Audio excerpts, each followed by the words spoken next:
जय भारत। राष्ट्रभक्त चैनल आपका स्वागत करता है। मैं ब्रिजमोहन मदान, अधिवक्ता, राजस्थान हाई कोर्ट जयपुर। आज हम चर्चा करेंगे वसीयत के ऊपर। वसीयत क्या है? वसीयत आदमी क्यों करता है? वसीयत करते समय किन बातों का ध्यान रखना चाहिए और वसीयत का क्या महत्व है? अब जब हम चर्चा करेंगे तो सबसे पहले हम आपको बताएं कि वसीयत आने वाली पीढ़ी को संपत्ति का अधिकार देने का एक कानूनी दस्तावेज है। वसीयत अपने जीवन काल में अंतिम इच्छा मानी जाती है। अंतिम इच्छा जो कि आने वाली पीढ़ी को वो संपत्ति का बंटवारा कैसे करेगा, क्योंकि आर्थिक युग है। आगे चल के आने वाली पीढ़ी में, आने वाले परिवार में आपस में स्नेह बना रहे, प्रेम प्यार बना रहे, उसके लिए वसीयत का होना बहुत आवश्यक है। जो इस संसार में नहीं रहे और वो वसीयत करके नहीं रह गए, तो हमने ऐसा देखा है आपस में भाई बंद हो जाते हैं। एक दूसरे पे विश्वास खत्म हो जाता है और संपत्ति के बंटवारे को लेके आपस में बहुत मन मुटाव रहता है। इसलिए मृत्यु से पहले, मृत्यु असंभावी है, मृत्यु एक शाश्वत सत्य है, और मृत्यु से पहले वो वसीयत के माध्यम से अपनी संपत्ति का अपने परिवारजनों में उसका बंटवारा कर लिखित में जाता है। वसीयत लिखित में ही मान्य होती है और उसके ऊपर दो गवाहों के हस्ताक्षर होना आवश्यक है। गवाह ऐसे नहीं, एक ने हस्ताक्षर पहले कर दिए और एक ने हस्ताक्षर 10 दिन बाद किए। अच्छी वसीयत वो मानी जाती है जब दोनों गवाह एक साथ बैठ के उसके ऊपर हस्ताक्षर करें। वसीयत लिखने वाले के भी हस्ताक्षर होने चाहिए। वैसे तो सबसे अच्छी बात तो ये होती है वसीयत कर्ता अपने लेख से लिखे, अर्थात वो अपनी राइटिंग से लिखे, वो वसीयत सबसे ज़्यादा मान्य होती है।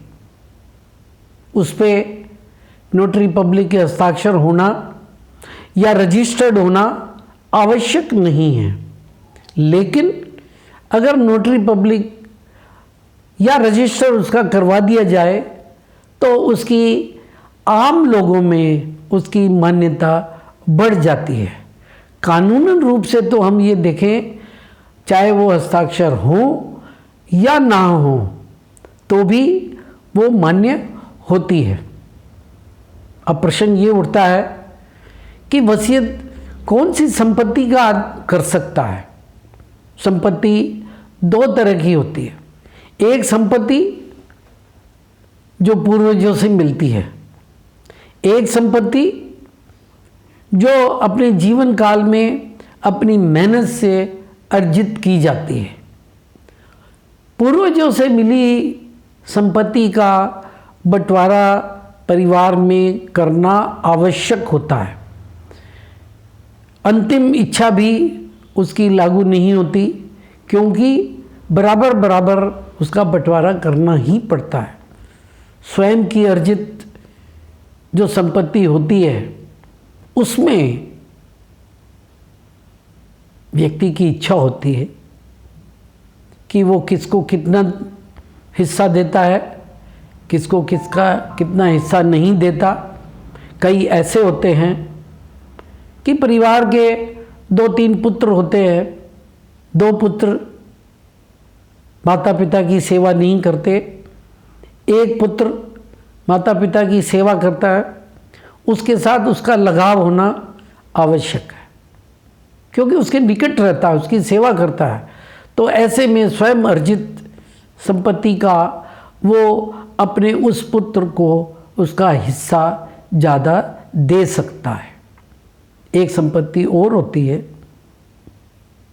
जैसे 4 भाई हों और आपस में बैठ के उन्होंने एक तय कर लिया कि इस संपत्ति की 10 लाख रुपए कीमत है, तो 2.5 लाख रुपए उनके आने चाहिए।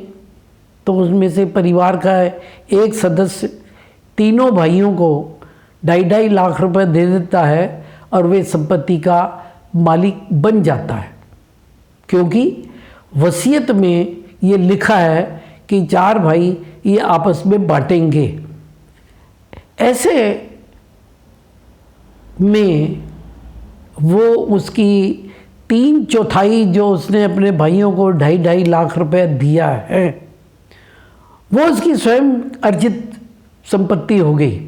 लेकिन जो उसको अपना 2.5 लाख रुपए मिला है वो उसकी स्वयं अर्जित नहीं कहलाती, वो पूर्वजों की द्वारा ही किया जाता है।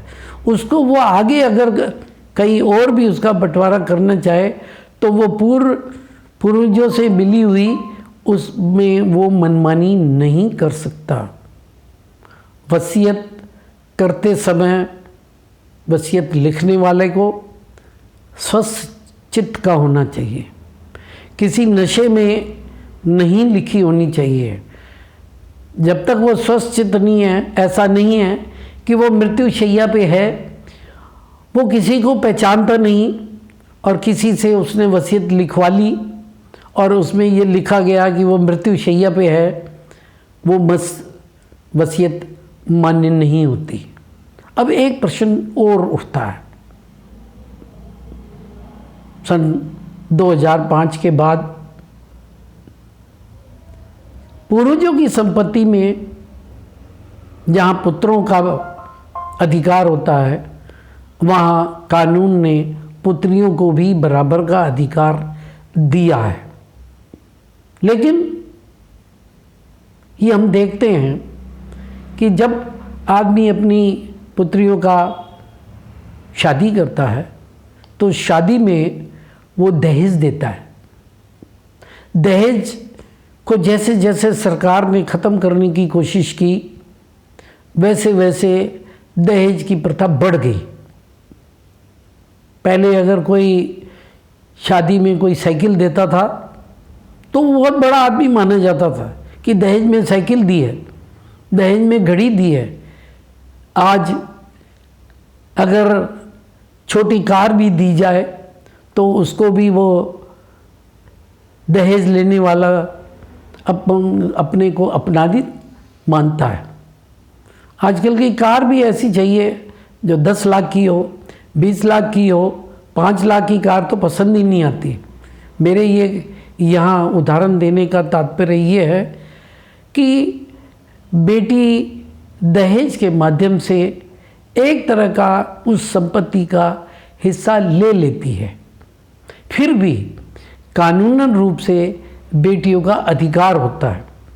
ऐसे समय में जो पिता होता है वो जब वसीयत लिखता है, वसीयत से पूर्व समझदार माता पिता उस बेटी से अपने बेटों के पक्ष में हक त्याग एक डीड लिखवा लेता है, जिससे कि और फिर वो वसीयत में चारों पुत्रों का या 2 पुत्र या 3 पुत्र जितने भी हों, उनमें वसीयत में उनका बंटवारा केवल पुत्रों के नाम पे कर सकता है। यदि अपनी मृत्यु से पहले उसने अपनी बेटी से हक त्याग लिखवा लिया हो तो। अब वसीयत करता के पुत्रों में ये भी हो सकता है कि उसके जीवन काल में ही उसके पुत्रों की मृत्यु हो जाए। तो ऐसे समय में वसीयतकर्ता अगर चाहे तो अपनी वसीयत को बदल सकता है। वो उनके पुत्रों को कर सकता है। जैसे मान लीजिए 4 पुत्रों में एक की मृत्यु हो गई और 3 पुत्र हैं, उसके जीवन काल में ही हो गई मृत्यु, तो वो वसीयत में उनकी अगली पीढ़ी को, मतलब अपने पोते को भी वसीयत करके बराबर बराबर बांट सकता है, क्योंकि उसके जीवन काल में उसके पुत्र की मृत्यु हो गई। और वसीयत की एक मुख्य रूप से और भी बात होती है, वसीयतकर्ता अपने जीवन काल में बिना किसी कारण से भी वो कभी भी बदल सकता है, लेकिन वसीयत के नियमों को वो परिवर्तन नहीं कर सकता। ऐसे में अगर वो अपने 4 पुत्रों में से किसी एक पुत्र के नाम पे नहीं करता वसीयत, तो उसके लिए पहले कानूनन रूप से उसको ये लिखना पड़ेगा कि मेरे ये पुत्र कहने पे नहीं है, इन्होंने मेरी सेवा नहीं की। वो केवल कौन से केस में? स्वयं अर्जित संपत्ति में। अगर वसीयतकर्ता इन बातों का ध्यान रखे और सबके सामने वसीयत करने वालों के पक्ष में, जिनके पक्ष में कर रहा है, उनके सामने अगर वसीयत करे, वो एक स्वयं गवाह बन जाए, तो उससे तो अच्छी वसीयत ही कोई नहीं होती।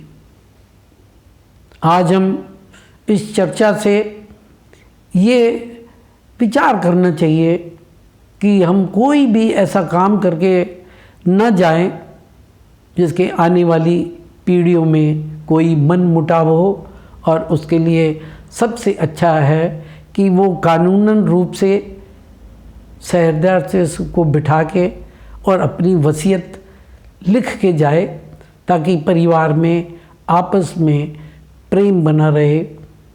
धन्यवाद। प्रणाम।